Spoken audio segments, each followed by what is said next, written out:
तर या संदर्भात सुधाकर सुराडकर माजी पोलीस महासंचालक आपल्याशी जोडले गेलेले आहेत। तर या रोहित आर्य प्रकरणात आता मतमतांतर पाहायला मिळत आहेत। नितीन सातपुते हे कोर्टात जाणार आहेत आणि रोहित आर्यच्या एन्काउंटर विरोधात ते कोर्टात जाणार आहेत। तुमची प्रतिक्रिया?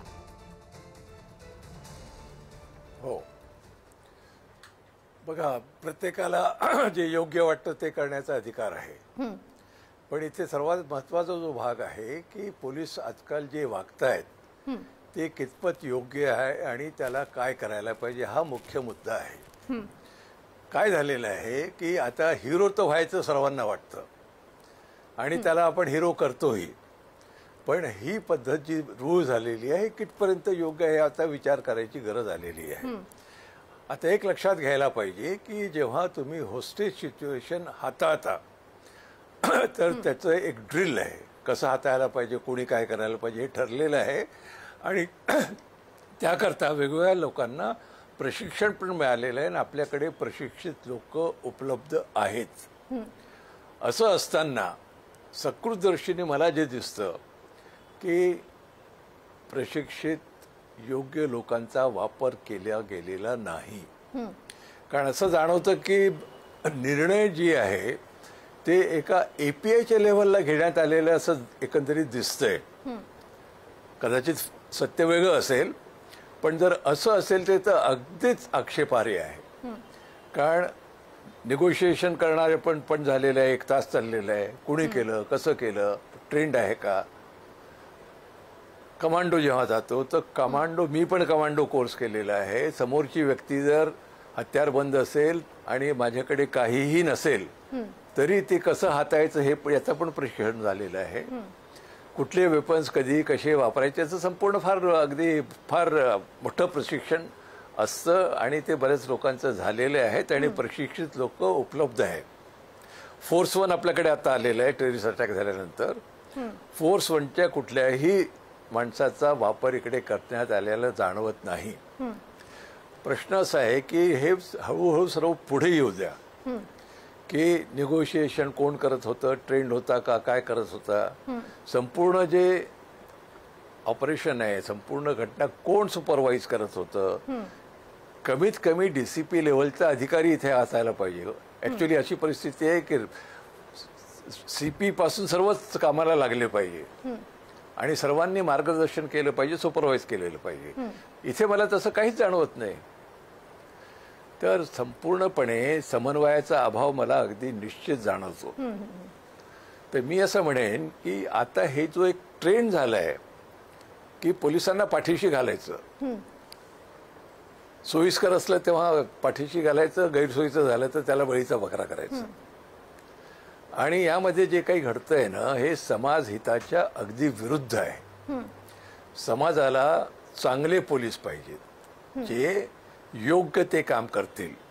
पण आज सर्वीकडे जे बजबजपुरी चालली, बीडमध्ये काय चाललंय सर्वांनी बघितलंय, परभणीला काय झालं सर्व बघितलंय, बदलापूरला काय झालं सर्वांनी बघितलेलं आहे, मुंबईत काय चाललं सर्वांनी बघितलेलं आहे। एक प्रश्न असा आहे की पोलिसांच्या गुणवत्तेत जी घसरण झालेली आहे याची कोणी दखल घेणार आहे का वरिष्ठ पोलिसांना सर्व पुढाऱ्यांचं लागून चालूच करायचंय, ते सांगतील तसं करायचंय, कायदा आणि राज्यघटनेला दुर्लक्ष करायचंय?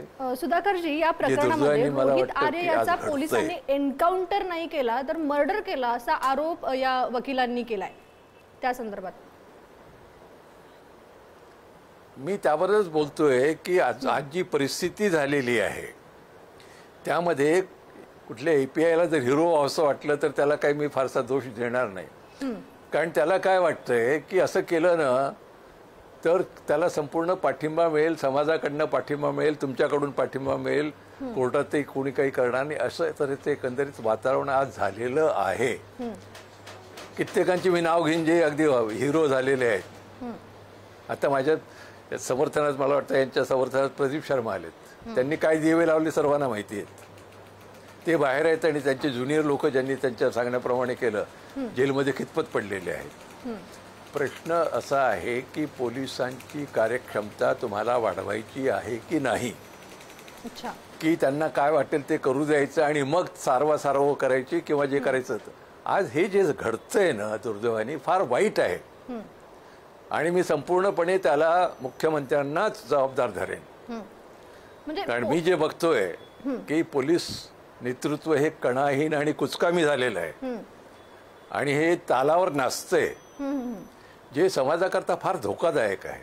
म्हणजे आज तुमचं असं आपण म्हणणं सर्व आहे का की जागृत पोलिसांनी जर होऊन जिवंत ताब्यात आम्हाला घेऊन चांगले चौकशी पोलीस केली पाहिजे. असती, जर या प्रकरणात पोलिसांनी जिवंत ताब्यात घेऊन चौकशी केली असती या रोहितची, तर बऱ्याच गोष्टींचा उलगडा झाला असता असं तुमचं म्हणणं आहे का? करायला पाहिजे, तेच करायला पाहिजे होतं. अगदी बरोबर आहे, आपलं म्हणणं अगदी बरोबर आहे. त्याला जिवंतच पकडण्याचा प्रयत्न करायला पाहिजे होता. आणि मी कमांडो आहे, मी केलेलं आहे, समोर बघितल्यावर कुठलं वेपन आहे कळतं की. आणि त्यांनी तर गोळी चालवली नव्हती, फक्त रोखली होती असं जे म्हणतात. रोखलेल्याला लगेच त्याला निष्प्रभ करणं काही एका ट्रेंड कमांडोला अवघड नाही. आणि मी एक ट्रेंड कमांडो म्हणून म्हणतोय, एक ट्रेंड निगोशिएटर म्हणून म्हणतोय. बॉम्ब डिस्पोजल स्क्वॉडचं पण ट्रेनिंग मी केलेलं आहे. आणि आज आपल्याकडे माझ्यापेक्षा कितीतरी पटींनी चांगलेले ट्रेंड लोक उपलब्ध आहेत. माझ्या शारीरिकदृष्ट्या माझ्यापेक्षा कितीतरी सक्षम असे जवान उपलब्ध आहेत. त्यांचा वापर केलेला मला दिसत नाही. नाहीतर सीपीने सांगावं काय वापर केलाय, कसा वापर केलाय. विचारा ना जाऊन सीपीनं काय केलं तुम्ही. या तुम्ही प्रमुख प्रकरणाची आहात. चौकशी होणं गरजेचे आहे. धन्यवाद सुधाकरजी, तुम्ही पुढारी न्यूजशी बातचीत केली.